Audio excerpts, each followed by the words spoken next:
Le sommet de Busan sur la pollution plastique a déjà pris fin, mais en tout cas, aucun accord ou aucun traité sur la pollution plastique n'a été adopté et les travaux vont devoir se poursuivre l'année prochaine à Busan, en Corée du Sud. Donc, les pays membres de l'ONU pour discuter de la pollution plastique ne sont pas arrivés à un accord, mais de Busan en Corée du Sud, à Kinshasa, en République démocratique du Congo, quelle gestion des déchets plastiques pour lutter contre la pollution plastique.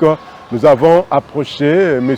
Jean Mangalibi, qui est le coordonnateur de l'ONG Amis de la Nature et des Jardins, avec qui nous avons échangé pour savoir qu'est-ce qu'il faut faire pour que nous puissions arriver à gérer durablement nos déchets, parce que ce ne sont plus en fait des déchets, mais c'est une matière secondaire qui peut être utilisée pour aboutir à d'autres objets ou à de l'énergie même, parce que les déchets sont aujourd'hui source d'énergie. Je ne vous en dirai pas plus, regardez plutôt cette interview que nous avons réalisée avec Jean Mangalibi, coordonnateur de l'ONG Amis de la Nature et des Jardins. Aujourd'hui, personnellement, j'ai toujours dit les sommets, nous devons y participer. Mais nous ne devons pas trop compter sur tout ce qu'on fait là comme promesse. Mais il s'est fait qu'on a la malchance d'avoir des ministres qui, souvent, quand ils vont, ils viennent nourrir la population de l'espoir. Là, c'était la COP 29, mais on n'a pas encore vu les retombées de la COP 28. Parce que je me souviens quand maman est revenue, il a fait tellement de tapages. Mais si il doit nous dire exactement ce qu'on a pu gagner, on verra que nous n'avons pas gagné, on continue à perdre. Personnellement, j'ai toujours été pour qu'on arrive à revisiter la Constitution. Pour simple raison, je me dis, aujourd'hui tu acceptes d'être le ministre de l'Environnement. Congo, qui est la première réserve stratégique mondiale, pays qui est une nation solution. Si tu n'as pas un programme assez cohérent pour faire avancer les choses, à la fin on doit t'arrêter. À ce moment-là, les gens vont commencer à avoir peur de devenir ministre. Tu es gouverneur. Je parle le cas par rapport à notre société d'aujourd'hui. Il y a l'édit numéro 003 du 9 septembre 2013. Ça fait exactement 11 ans. Depuis que cet édit a été réfléchi en fonction du réalité des pays, de notre pays.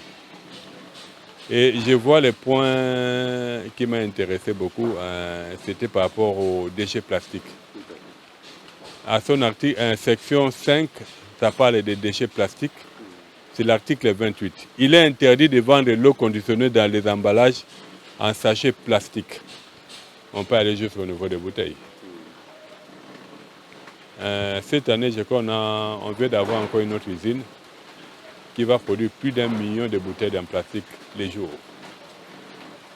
Et quand j'essaie de faire le même édit, vous allez voir qu'il y a un point où on disait que c'était interdit tout produit en plastique dans la ville province de Kinshasa. Mais vous allez voir qu'on ne sera pas capable de mettre en application. Mais on va en touriste. Envoyer un chef de division dans de pareilles conférences, il va juste pour écouter, il fait les rapports. Les ministres et d'autres personnes doivent rester pour réfléchir sur la manière dont le Congo doit s'assumer face à ses responsabilités.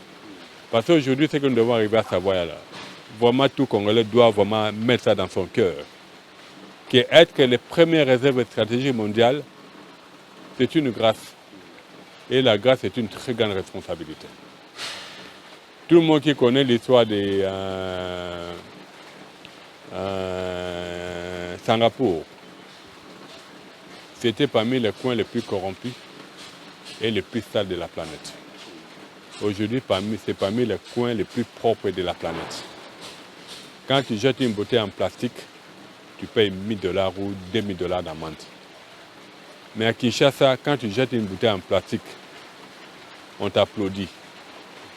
Les jours où tu vas aller les ramasser, on te donne de l'argent. Pour dire que jusque-là, la politique mise en place, c'est pour pousser la population à jeter tout ce qu'on a comme produit comme déchets. On est face à cette réalité. Tant que nous n'allons pas changer l'approche, Vous savez, cher ami, le Congo, nous sommes en avant dans beaucoup de choses.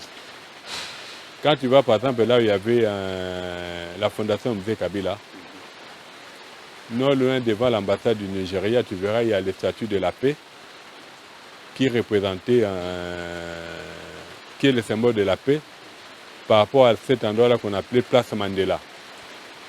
Pour dire que le Congo, c'était les premières nations à déclarer Mandela comme symbole de la paix. Mais allez voir là où s'est jeté le statut. Donc on est face à une réalité où on a les matières, mais les mettre en application, chaque personne qui arrive veut recréer son propre histoire. Non, on ne peut pas effacer l'histoire. L'histoire est très importante. Les erreurs du passé nous permettent d'avancer.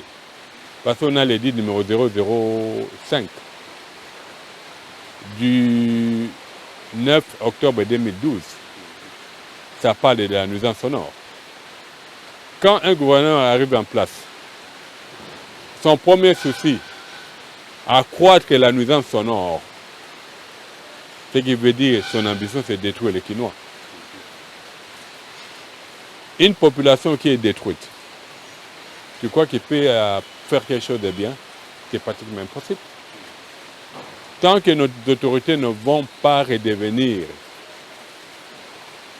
je dirais des responsables, s'assumer par rapport à la grâce qu'ils ont, il nous sera difficile. On peut aller, moi j'ai dit quand les ministres vont là et d'autres, ils vont en tourisme. Parce que quand ils viennent, ils savent que ça va être toujours la même chose. Ils vont venir, ils vont faire la restitution, voilà ce qu'on nous a promis.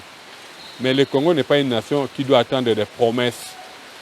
Le Congo, c'est une nation qui doit produire. Aujourd'hui, par rapport aux bouteilles en plastique, l'exemple de Singapour suffit pour que le Congo arrive à changer son approche, la manière de voir les choses.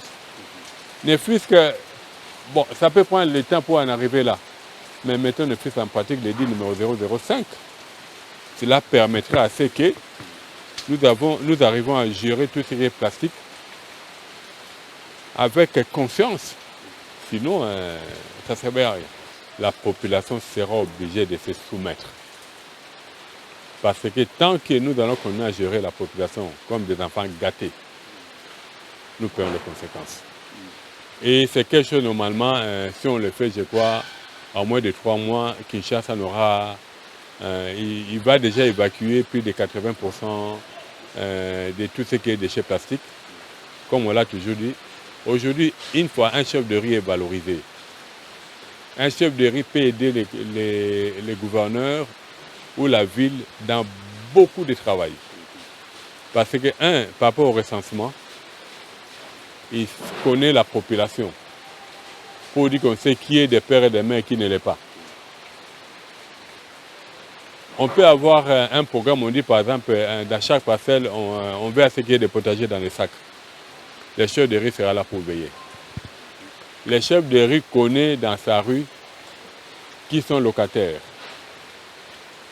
Comment il peut même pousser loin pour savoir exactement les montants que les locataires payent.